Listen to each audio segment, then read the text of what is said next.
Wow, what a win for the Indiana Fever, beating the New York Liberty, who came into the game with the best record in the league. And of course, Caitlin Clark making history in the process. The first rookie in WNBA history to record a triple-double. The crowd knew it.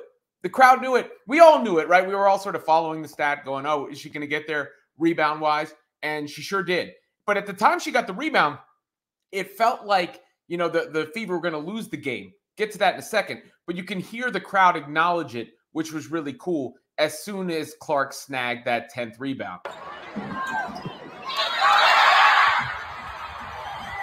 So it's just the outpouring of support from the crowd in Indianapolis at the achievement by Caitlin Clark.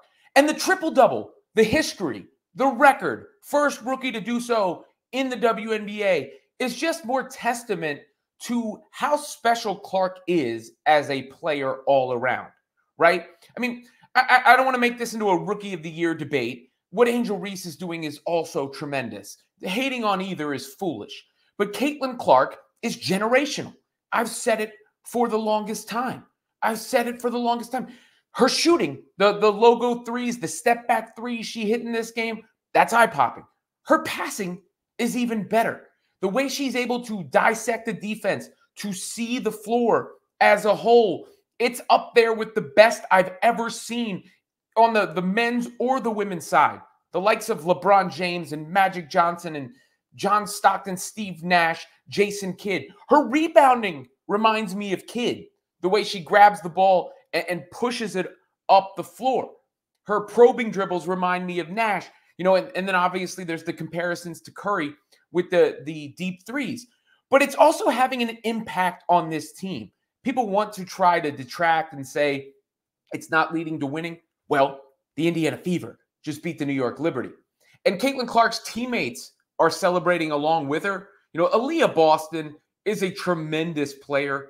She started the year slow. She definitely started the year slow, but she came on as the season has gone along, and she acknowledged what Caitlin Clark was able to do out there on the court as well, celebrating the accomplishment by Caitlin Clark, who's now the youngest player to have a triple-double since Sabrina Ionescu, who she went head-to-head with in this game. And Aaliyah said something posted something online, a nice message about it. And Boston, she can catch, she finishes, she's got the footwork. She looks so much faster than she did earlier in the season, so much more mobile, and she's now running the floor. And you see that bond forming. It's two really hyper-intelligent players out on the court together. Kelsey Mitchell, I've shouted her out. I think the three all-stars, they're all-stars for a reason, because Mitchell provides something no one else on the team does with her ability to boogie score. And Mitchell made a really nice defensive play late in the game as well. There was a stretch in the contest where the Fever looked pretty disjointed. They looked pretty disjointed, but they got it back together as it went along. So I'm not going to go too harsh on Christy Sides, who I thought made the right substitution down the stretch in this game. The right substitution down the stretch in this game, putting in Lexi Hull.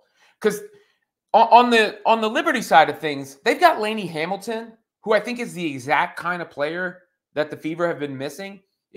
Shouts to Melissa Smith, who hustled on the boards in this game as well. Sometimes I feel like Melissa doesn't necessarily make an impact with the force in which she plays with. She's very skilled, but she did in this one. She really hustled for the boards. So you had the consistent contributions of Clark all the time, Boston now all the time, Mitchell now all the time. You got it from Smith. It's that swing position that they've been trying to figure out. Christy Wallace gets benched. Katie Lou Samuelson comes in. Katie Lou's too slow. She can't play defense the way you need out of that position, and she's essentially only a spot-up shooter on offense, right? They need somebody who's more Swiss Army knife. And Lainey Hamilton shows you the blueprint for that with the New York Liberty. But Lexi Hull, I think, is the best candidate on the roster. I think Hull is the player who hustles, moves without the basketball, just brings a certain level of pace and energy to the team, the connecting, tissue, if you will. And I don't think it's a coincidence that she was in down the stretch run when the Fever were able to get this win, when they were able to get this huge, huge win for them. There was also some signs of growth from Caitlin in this game. Like if you look at this play here, where she hits the fadeaway jumper, like this is the type of stuff that can take her to another level if she can do this consistently. Sizo, there's a crossover. She doesn't have it, but okay, I'm gonna go to the fadeaway. Like that's gonna take her to another level.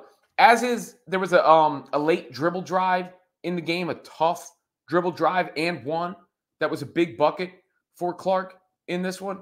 You see it right here. Caitlin, that is Lainey Hamilton. Goes to the right. Oh, pulls back. Look at the defense. Great defense. But Clark just keeps fighting, draws the foul, and scores and finishes. I mean, that's a scorer's mentality. It's been a little tougher for her in the second half of games, I think, at times, because of all that defensive attention. And in every pick, you got teams switching. You got extra personnel coming her way. But she was able to deal with her teammates, helped her out in this one. Again, Boston's always that safety outlet. Mitchell is always that break glass in case of emergency, can score in late shot clock situations. And then they got the help from the rest of the roster. But that the triple-double is going to be the thing that lives in history. There have been a lot of WNBA rookies, and none of them have ever had a triple-double. In fact, if you look at this, Caitlin Clark led the team in points, rebounds, assists, and steals in the game over the Liberty. And it's just such a huge win for the Fever, given, that the team that they beat. Now they just beat the Mercury and Diana Taurasi. And they just beat Brianna Stewart, Jonquel Jones, Sabrina Ionescu, and the New York Liberty, who had spanked them up until this point this year, right? Like it looked like a chasm of a gap between the Liberty and the Fever earlier in the season. Now, it's a lot closer. It's a lot closer. And I think the lesson for Christy Sides needs to be Lexi Hall might be the answer at that swing spot, or at least the best answer that they have.